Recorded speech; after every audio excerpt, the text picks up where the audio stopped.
Hi, I'm Charles with Handicap. Previously, Yuya Tenjo was constantly bullied for having a little extra meat on his bones. One day, he stumbled upon a door to another world and was granted overpowered leveling abilities and skills. That night, he would also undergo a transformation and shock everyone when he returned to school. Yuya would then become close to a girl that he trains with, but is shocked to find that she is trying to kill a princess. They end up befriending this girl, and Yuya heads back to the real world to show off his sick soccer skills, but we see that the boss of a modeling agency has arrived at his school. The story continues as Yuya's buddies gasp in disbelief upon learning that he will be playing ping pong instead of soccer since he was so good. Out of the blue, Yuya is approached by a man who gives him a card, and told by a woman that they are inviting Yuya into the entertainment industry. They're all pretty hyped about it, but Yuya simply tells them no. Everyone, including his friends, is dumbfounded by his rejection of the glamorous showbiz perks. They try to lure him with promises of mingling with famous voice actors and drool-worthy cosplayers. Yuya is grateful that they asked someone as unworthy as him to do it, but he explains that if he decided to do it, then he wouldn't be able to quit without good reason. Right now, living a normal school life is more fun than anything else for him. Yuya expresses gratitude for the opportunity, but the director flips her lid and takes it out on her poor subordinate. Suddenly, Miu swoops in like a superhero to calm her down, leaving Yuya's buddies in awe because he is buddies with the mega famous model. And if that wasn't mind-boggling enough, they catch a glimpse of a magazine cover that's hitting the stands the next day, featuring none other than Miu and Yuya. Miu apologizes for the director's rudeness, but the director reminds her that she's supposed to be helping convince Yuya. Just then, a flyer for an upcoming ball sport competition lands at their feet, sparking a brilliant idea in the director's head. She comes up with the headline, Secret Mission, infiltrating the ultra-prestigious Osei Academy's ball sport competition. She explains that this way they can snap pictures of Yuya without officially involving him in the entertainment business. They embark on a mission to meet the chairman, and as they leave, Miu shoots Yuya a meaningful look. Later on, Yuya engages in a fierce battle with a skeleton monster in the alternate world, only to realize he's still got a long way to go. He yearns to master the art of seamlessly blending his magical and physical attacks. While giving some love to his faithful companions, Yuya ponders if he can truly become stronger solely through his own training. Determined, he ventures deeper into the forest and stumbles upon some ridiculously tough jet black trees. These bad boys are so stubbornly unscratchable that their wood fetches a fortune at auctions due to its rarity. Yuya then catches sight of Akatsuki and wonders when the little piglet turned into a Hulk-sized beast, but he quickly realizes it's not his cute buddy. The mithril boar smacks Yuya with its first attack, leaving him devastated, and he hastily warns his pets to stay far away. Desperate to heal himself, Yuya attempts to drink his potion, but that relentless beast never gives him the chance. As the boar keeps pummeling him, Yuya contemplates how he just needs to survive long enough for Knight and Akatsuki to escape. Things seem bleaker than a black hole, but out of nowhere, a voice declares that it will lend a hand, and lo and behold, the boar is defeated. Yuya is dumbfounded to see a talking rabbit appear before him. Even more mind-boggling is when the boar tries to attack, this rabbit unleashes a mega powerful move that vanishes the boar into thin air. The trees that are nearly impossible to scratch are completely destroyed, leaving Yuya to realize that this kicking rabbit is one seriously dangerous dude. Yuya thanks him for his assistance, but all the rabbit cares about is seeing their kicking techniques. Akatsuki steps up, more confident than ever, only to have his dreams obliterated when the rabbit labels him as hopeless. The rabbit then tells Knight that he is clearly untrained, but there is definitely potential in him. Finally, it's Yuya's turn, and the rabbit reveals that he can see glimmers of talent in him. The rabbit then shows him what a real kick looks like as he makes a hole in several trees. Without questioning a thing, Yuya starts practicing the rabbit's technique, and is shocked at the insane amount of destruction he can cause. The rabbit had unwavering confidence in Yuya's abilities, and instantly challenges him to a fight. Yuya is caught off guard at first, but quickly gets into a groove, proclaiming that he'll unleash everything he's got. Hours pass, night turns to day, and Yuya starts to wonder why on earth the rabbit has decided to train them. They eventually head back home, and the rabbit spills the beans, declaring that he has chosen Yuya as his successor. According to the rabbit, beings like him, the divine, have a duty to train apprentices and pass on their techniques. Turns out, all around the world there are others like the rabbit, carrying the esteemed title of divine.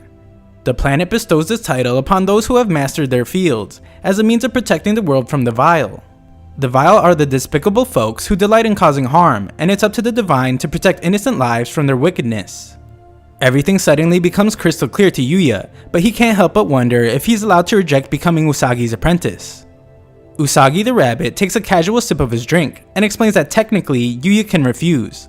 However, when the world's equilibrium goes haywire and battling the vial becomes unavoidable, having more allies means saving more lives. Usagi adds that even he can't fathom the extent of Yuya's potential, which is precisely why he has chosen him as his successor. Yuya starts to protest, saying he'd rather not become a divine being, but then he remembers all the friends he's made in this crazy world like Knight and Akatsuki. Determined to protect them all, Yuya firmly declares that he's up for the challenge, and Usagi agrees to train him. The rabbit suggests that if Yuya doesn't want to feel like he's taking without giving, he can compensate by teaching Usagi some magic. Usagi marvels at the protective barrier surrounding the house, which only allows those with good intentions to enter. He's astounded that Yuya managed to create such a barrier in the darkest region, and he expresses his honor to learn from him. Yuya implores the rabbit not to bow to him, and thinks about how the sage that left the house to him was really the one that put up the barrier. They decide to become each other's master and apprentice, sealing the deal with a handshake. Then Usagi throws Yuya into a battle against the king mithril boar, a beast far superior to the ordinary boar he encountered before.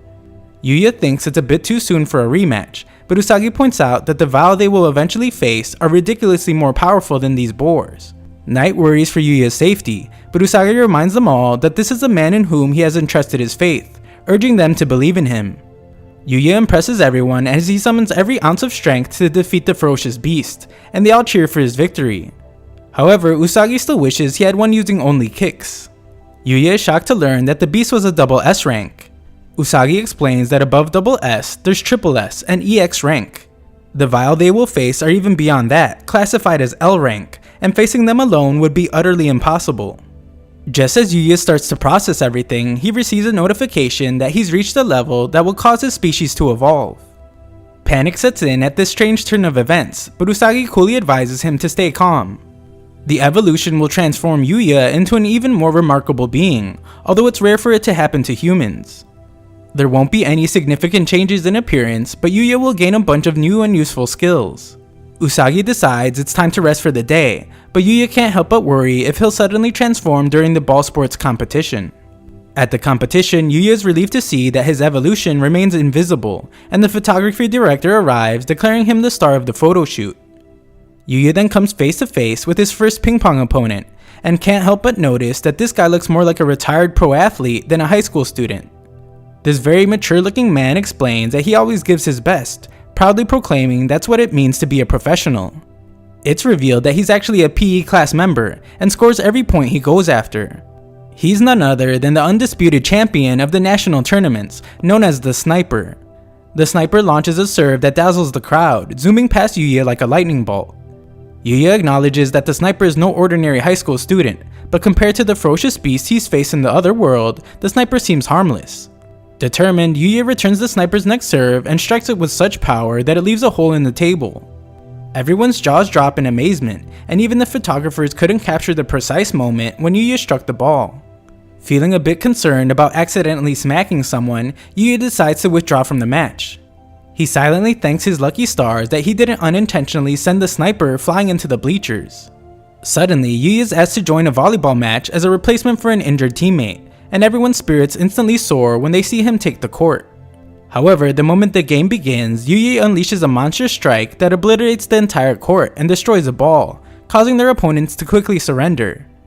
Yuya slumps in disappointment, yearning for a normal match, only to be asked to fill in for someone else in yet another ball game. This time it's tennis, and the person he's replacing warns him to watch out for the racket.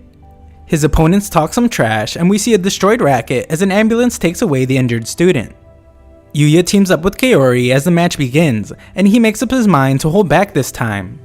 Kaori actually ends up being pretty terrible at tennis, as she wonders why her tennis racket keeps soaring through the air instead of hitting the ball. It is in this very moment that Yuya realizes the student wasn't warning him about his opponent, but about Kaori herself. She struggles to do anything right in the match, so Yuya takes charge. Just when Kaori has a golden opportunity for redemption, she ends up throwing her racket again. Thankfully, Yuya swoops in, saves the day, and sends the ball flying back, securing the victory for them. Yuya wraps Kaori in a congratulatory embrace, and the photographers excitedly show the director that they captured the perfect picture. The two of them head home together, and Kaori thanks Yuya once again for saving her.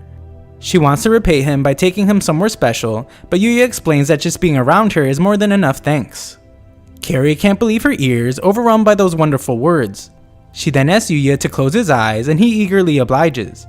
Yuya is in awe of her amazing scent as she runs by, but he has no clue what she just did. Kaori tells him it's a secret, but in reality she's giggling with joy at her sneaky kiss. Later on, Usagi finds himself in a battle with the little girl from before, and she remarks on how strange it is to see him using magic. Usagi explains that he is being taught by Yuya, and the girl instructs herself to change her target.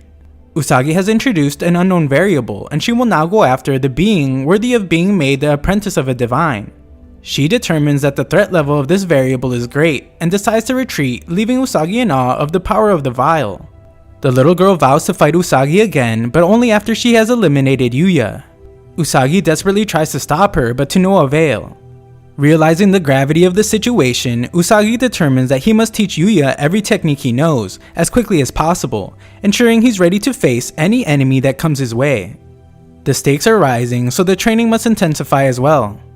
Thanks for watching part 10. This is still an ongoing anime, so part 11 will be in like a week.